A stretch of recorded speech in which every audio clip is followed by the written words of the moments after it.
Hello दोस्तों, स्वागत है आप सभी का अपने यूट्यूब चैनल जैकपुर पे। आज के इस वीडियोस में हम लोग क्लास 9 का सोशल साइंस का जो सेट 1 था उसका पार्ट 2 करने वाले हैं। ठीक है, क्लास 9 का सोशल साइंस का जो है सेट का यानी सेट 1 का हम लोग पार्ट 2 करेंगे। और आज के इस वीडियो में हम लोग 20 सवाल देखेंगे जो डायरेक्ट आपके एग्जाम में पूछे जाने की संभावना है, जिसकी ये सभी सवाल इंपॉर्टेंट है, सिलेक्टेड है जैक बोर्ड के द्वारा। ठीक है, तो चलिए देखते हैं क्या है। यदि आप हमारे चैनल पे पहली बार आए हो तो सब्सक्राइब जरूर कर लीजिएगा, घंटी के बेल आइकन को दबा दीजिएगा ताकि हर एक वीडियो का नोटिफिकेशन आपके मोबाइल पर जाता रहे। तो चलिए देखते हैं क्या है। सबसे पहला सवाल देखिए क्या है, यहाँ पे पालमपुर होगा, स्पेलिंग गलत है। पालमपुर गांव की कितनी प्रतिशत जनसंख्या अपनी आजीविका के लिए कृषि पर आश्रित है? आपको जवाब देना है, तो इसका सही जवाब हो जाएगा आपका 75%। कितना? 75% इसका सही आंसर है, याद रखिएगा। खरीफ फसल की अवधि क्या है? जून से अक्टूबर है, नवंबर से अप्रैल है, या अप्रैल से अगस्त है, या इनमें से कोई नहीं। खरीफ फसल की अवधि आपको बताना है, तो इसका सही जवाब आपका हो जाएगा ऑप्शन नंबर क, जून से अक्टूबर। ठीक है, नेक्स्ट है हमारा हरित क्रांति का संबंध किससे है? खाद्यान्न के उत्पादन से, तिलहन के उत्पादन से, मत्स्य उत्पादन से, या दूध उत्पादन से? तो इसका सही जवाब आपको बताना है, तो इसका सही जवाब हो जाएगा आपका ऑप्शन नंबर क, खाद्यान्न के उत्पादन से। देखिए हरित क्रांति बोला तो हरित क्रांति में खाद्यान्न ही आता है, खाने पीने की चीज़ें आती हैं हरी हरी। ठीक है, इस तरह से आप लोग याद कर लीजिएगा। इसके बाद जहाँ से जो है आपका तिलहन जो है आपका पीली क्रांति से संबंधित है, ये तो आपको हरित क्रांति से नहीं हो जाएगा। मत्स्य जो है आपका नीली क्रांति से संबंधित है, दूध जो है वो श्वेत क्रांति से संबंधित है।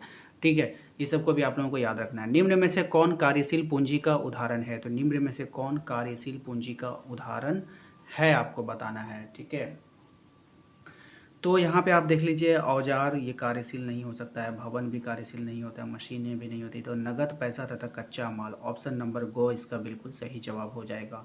ठीक है, अगला सवाल देखिए क्या है, निम्नलिखित में से कौन एक गैर कृषि क्रिया है? गैर कृषि क्रिया है खेतों की जुताई करना, ये कृषि से संबंधित है। सिंचाई करना, ये भी कृषि से संबंधित है। फसल की देखभाल करना, ये भी कृषि से है। खाद एवं बीज का बिक्री, ये कृषि से संबंधित नहीं है।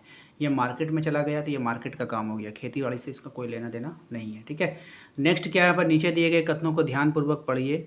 जब मानव संसाधन को शिक्षा तथा स्वास्थ्य के द्वारा विकसित किया जाता है तब इससे मानव पूंजी का निर्माण होता है। ठीक है, मानव पूंजी के निवेश भौतिक पूंजी के भांति प्रतिफल प्रदान करता है।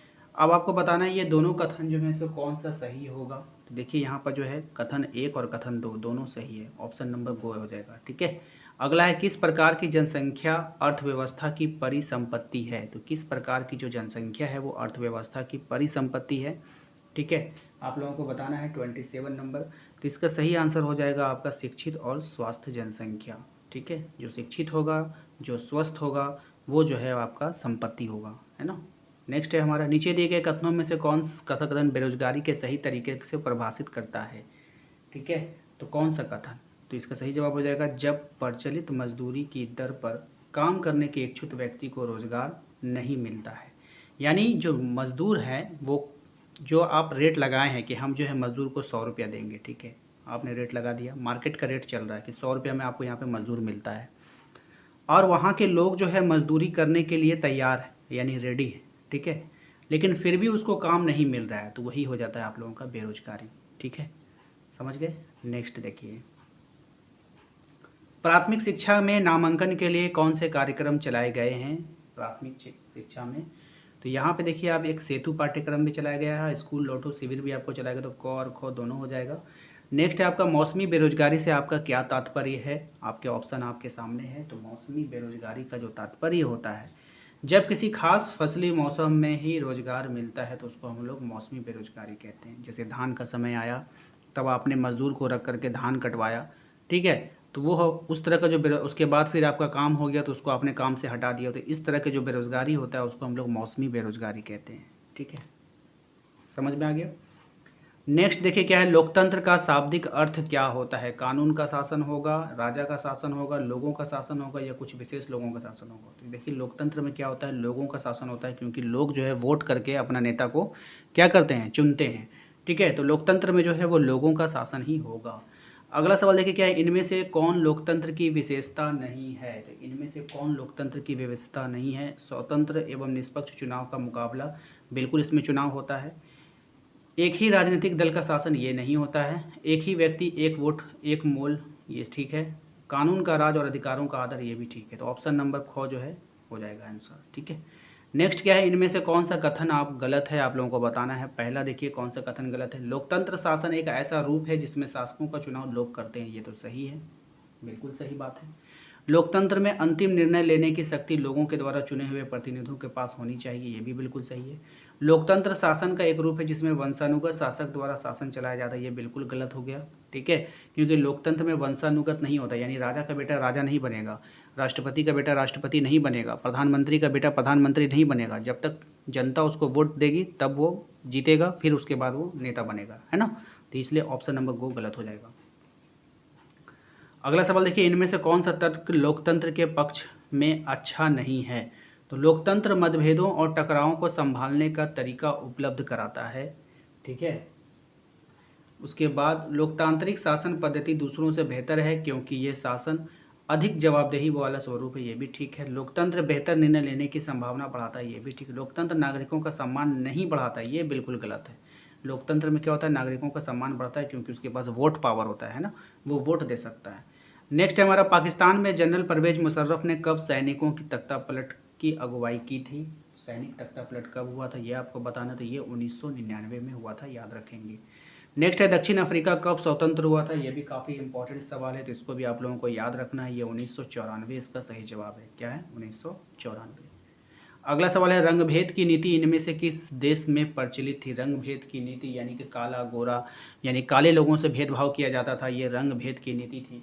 किस देश की है आप लोगों को बताना है। दक्षिण अफ्रीका की है। किस देश की है, दक्षिण अफ्रीका की, याद रखेंगे। भारतीय संविधान सभा में सदस्यों की संख्या कितनी है, कितनी थी। भारतीय संविधान सभा में सदस्यों की संख्या कितनी थी, तो इसका सही जवाब आपका हो जाएगा 38 का ग, ठीक है, 299। नेक्स्ट है, लोकतांत्रिक संविधान में इनमें से कौन सा प्रावधान नहीं रहता है। शासन के प्रमुख अधिकार, ठीक है, शासन का प्रमुख नाम, विधायकों का अधिकार, देश का नाम, ये नहीं रहेगा। ऑप्शन नंबर ख इसका सही जवाब हो जाएगा, ठीक है।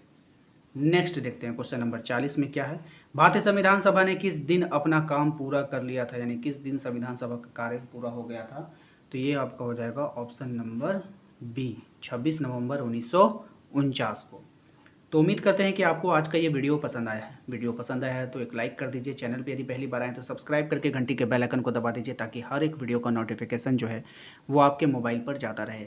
साथ ही अपने सभी वीडियोस को देखने के लिए आप हमारे प्लेलिस्ट पे जा सकते हैं। प्लेलिस्ट का लिंक आपको डिस्क्रिप्शन में मिल जाएगा, या नहीं तो जैसे ही आप हमारे लोगो पर क्लिक करेंगे तो ऊपर साइड में आपको प्लेलिस्ट लिखा हुआ दिखाई देगा।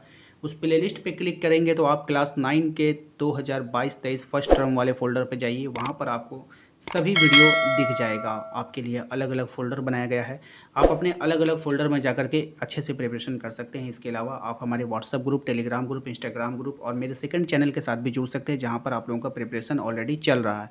सभी का लिंक आपको डिस्क्रिप्शन में डाल दिया गया है। आप वहाँ पर जाइए और उन सभी को ज्वाइन कीजिए और अच्छे से अपना प्रिपरेशन कीजिए। मिलेंगे अगले वीडियो में। Thank you.